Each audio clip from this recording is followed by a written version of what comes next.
Hi everyone, delonewolf here, and welcome back for some more EVE Online. Finally, some news. It was a long time waiting, but CCP came out with a dev blog and even a live stream explaining their plans for EVE Online between now and Fanfest. And honestly, there's a little bit more there than what I expected. I thought they would really hold off on any big changes until Fanfest itself, and that they would basically only start announcing stuff a little bit before Fanfest, which happens in the first week of May, and so it would only be around April that we would actually get some real indications as to what CCP is planning.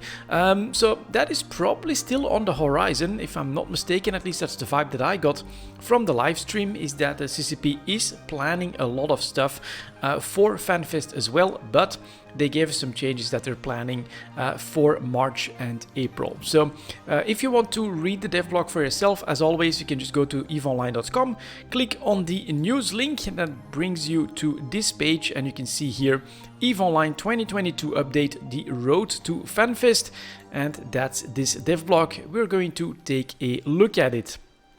So all of this was also covered in the live stream. I think you'll be able to watch it on CCP's Twitch channel if you want to. Definitely had some interesting information in there as well, and I honestly felt like the enthusiasm from CCP Burger and CCP Swift was pretty damn cool to watch. I got a little bit of hype from all of that myself. But let's get started with the first part. Not exactly for us veteran players, but the new player experience is getting another update with Mystery Mining Adventure. So this time focusing on introducing mining and industry to new players. I think CCP Ratati mentioned that it is a very important aspect of EVE Online, and for a lot of new players and old players, it's actually how they started finding their way into the game. It's not always about combat, about PvP. Sometimes people just like to relax a little bit, do some mining, build some stuff, find their way into the market, build up a treasure trove, and then start to find other side activities. I know that this is how I started in EVE Online, making my first goal, that Hulk, which I then finally got, and then was lost it due to a can flipper, and I actually had to go into debt with my brother in order to buy myself another one and then mine my way back into an even balance with him. All in all, pretty cool adventure, and so I think it's good news that this new player experience is also getting, an extra update focusing on those activities. It will be interesting to see how many more updates CCP will have to do until they can finally retire the current career agents, which has quite, clearly been mentioned in the dev blog that their lifespan is limited. Eventually, they're hoping to replace all of that information through the new player experience, and it should find its way on CC pretty soon. So if you want to test that out, obviously that's always welcome, and CCP is looking for any feedback because a good new player experience is of course good for new players in the game, and that means more stuff to interact with. Also, something that they mentioned is that they are starting to get to the point where they feel like they have built up all of the tools and levers that they need in order to be able to go from the maintenance mode that a lot of us have experienced over the last months to even maybe a couple of years, if you want to call it that, trying to fix the economy the way that CCP sees it, trying to streamline some of their production processes, and they're starting to get to this point, so we can expect new visuals, new interactions, and more story-driven stuff as well coming to the game. I think that's pretty cool. An extra update, not something that I expected, but it's definitely pretty cool as well. Of course, are some more graphical updates focusing on reflections in space. CCP gave some examples as well, and it is pretty cool. Even combat scenes and explosions will now see themselves be reflected in reflective surfaces of your ship, and this is always something that, in my opinion, has been one of the strong points for CCP. When it comes to EVE Online, they have constantly been pushing the envelope and trying to improve the graphics of the game, and it really holds up very, very well, despite the fact that the game is now almost 20 years old. I think it's going to be the Fanfest for 19 years of EVE Online. That's coming early May.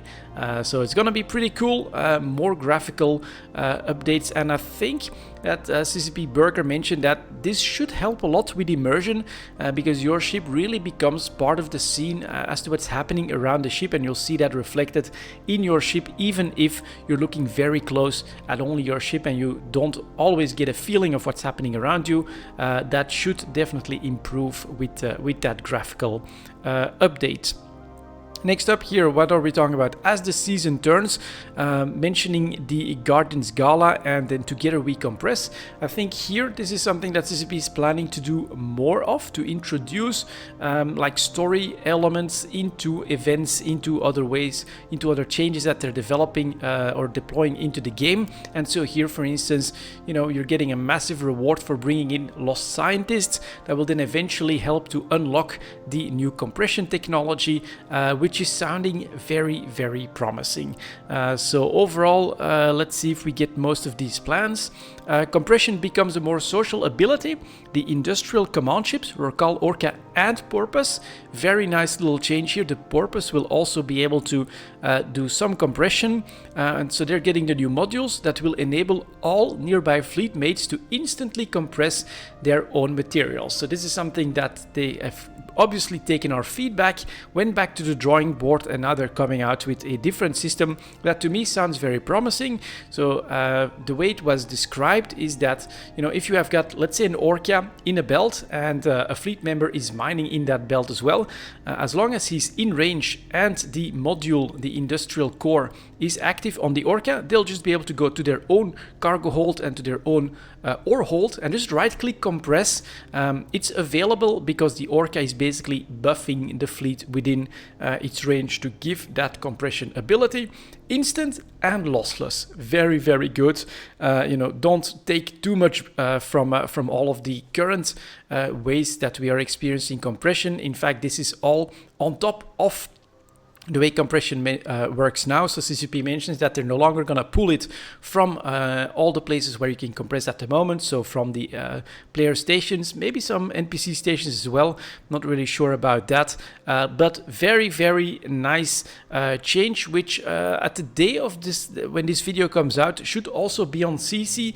And I think, you know, it's a good idea to take a quick look at that, help CCP test this feature. Again, the more bugs you can get out of it, the better. But in my opinion, definitely an example where CCP came out with an idea. They got a lot of feedback, including a lot of negative feedback. Like it would take forever to just keep up with, for instance, a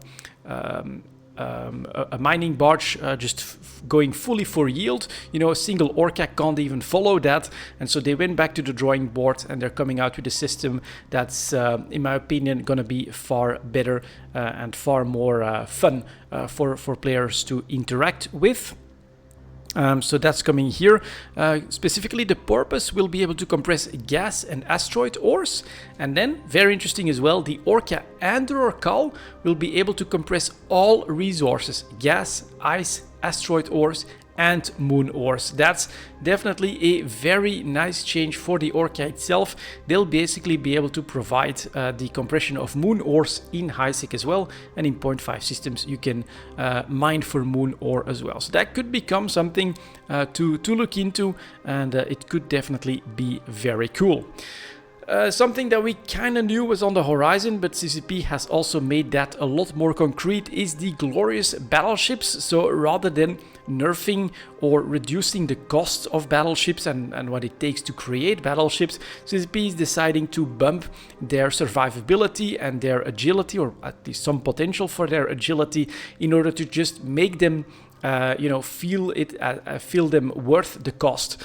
So that's what CCP Ratati said. This is the intention here. And so concretely, they're going to increase the effectiveness of armor plates by 50% and shield extenders by 100%. And then large micro jump drive fittings will also be reduced substantially. This applies to all battleships, so that includes Faction, Marauders, Black Ops. All of them get this buff.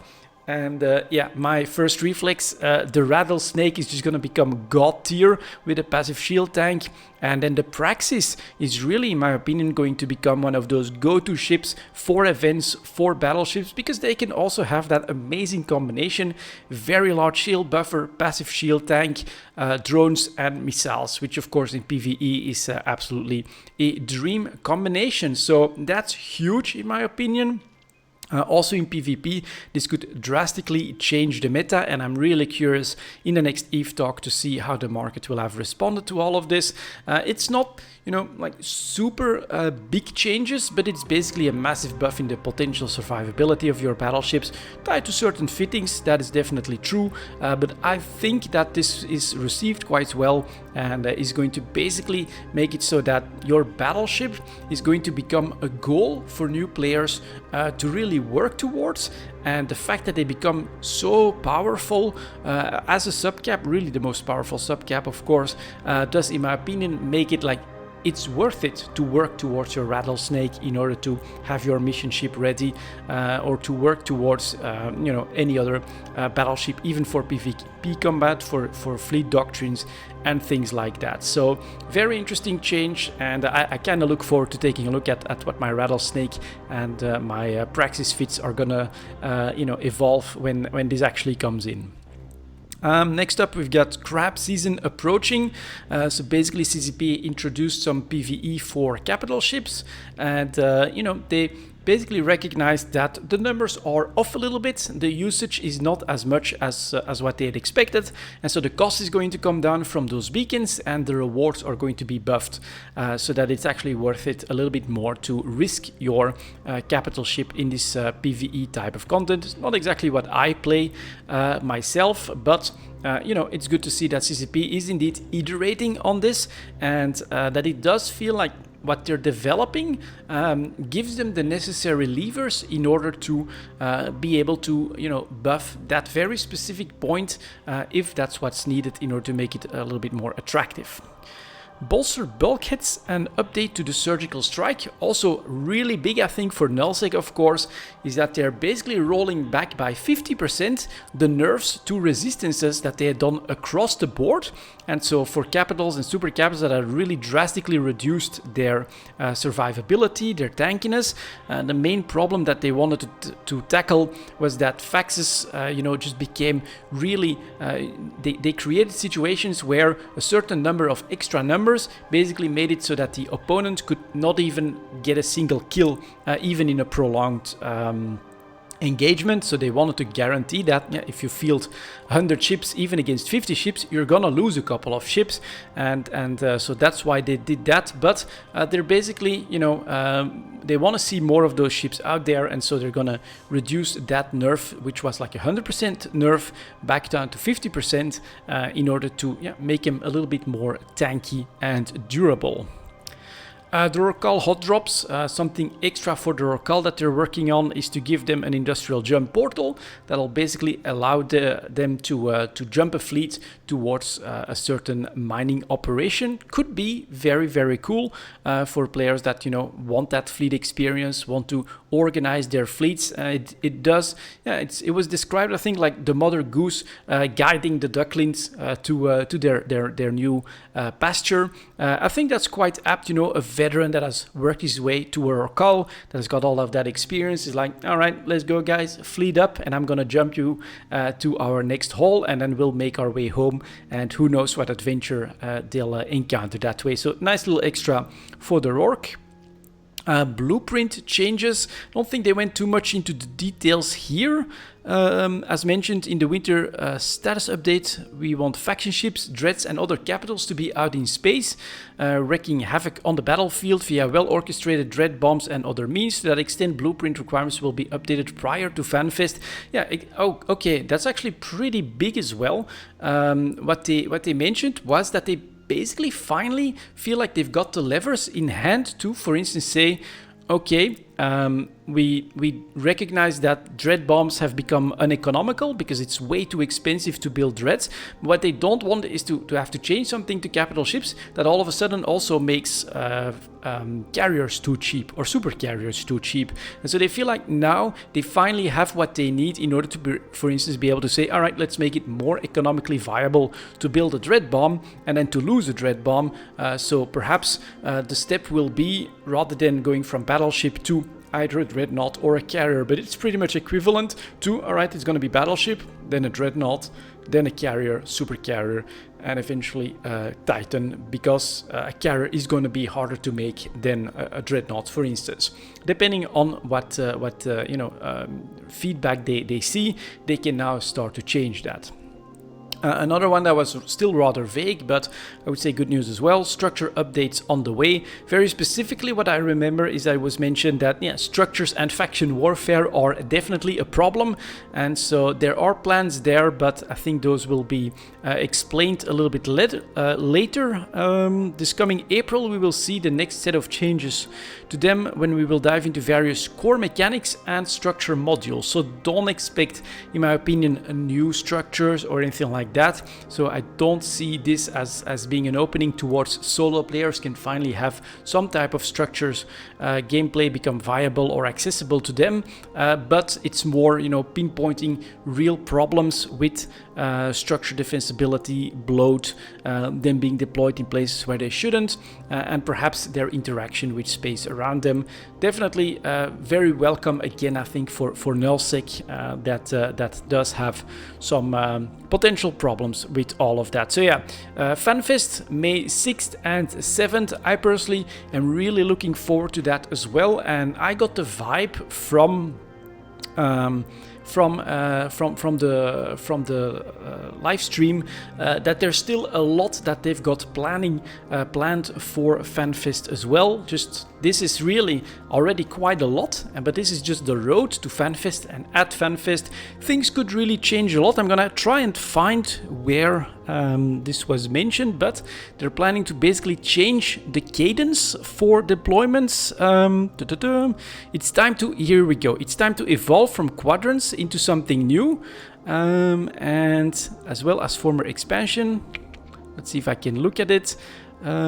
It's been a great journey and we learned a lot along the way. However, as we look ahead and into the future, there are some bigger topics we want to tackle that will take more time than a quadrant allows, making this the perfect time to take those learnings and enter a new era in this new framework, which will consist of grander overarching narrative over longer time periods than the previous 3-month cycle. You can still expect the full cadence of events, balance changes, gameplay updates, trailers, etc. The pace of release and fresh content in EVE will be maintained, but with the added flexibility to tackle larger projects as well, with it being part of an overarching narrative that evolves. So this is great. The story in New Eden, a happy new medium between expansions, quadrants, and events. And I like these two words that are very important in my book, is that the word expansion drops again. I've mentioned it in some of the previous videos. With the quadrant release, what I personally miss a lot when it comes to EVE Online is basically the hype that a nice looking expansion brings to the game, expecting, all right, there's new ships, there's new mechanics, warfare is going to completely change, and then this one as well, of course, story. I kind of miss as well, the final bit was basically the Triglavians capturing those high-sec systems and organizing their own claves within our space. Very, very cool, but since then, yeah, it's kind of meandered a little bit. We got some changes, some buffs to some ships and things like that, but in general, it has been relatively quiet on the story front. Not that there's not been anything. I mean, the rogue drone stuff has definitely happened as well, but again, I think CCP is ready again with a plan for a longer storyline, for a larger narrative with maybe even live events and things like that, that they can then weave into perhaps an expansion. That would be, in my opinion, very, very cool. So I'm hyped. I kind of look forward to a lot of these changes, especially the battleship changes. looking forward to getting into my rattlesnake, into my praxis. Compression changes as well. Let's see what it's like even for a solo player with an Orca. Can I do my own compression? What's it like mining solo in something that's not so easily ganked? Definitely sounds pretty attractive to me. I'll give that a try as well.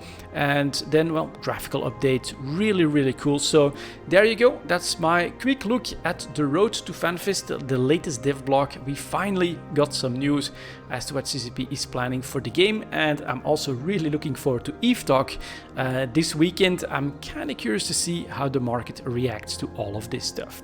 For now, that's it for this video. Thank you very much for watching, and as always, I'll see you next time.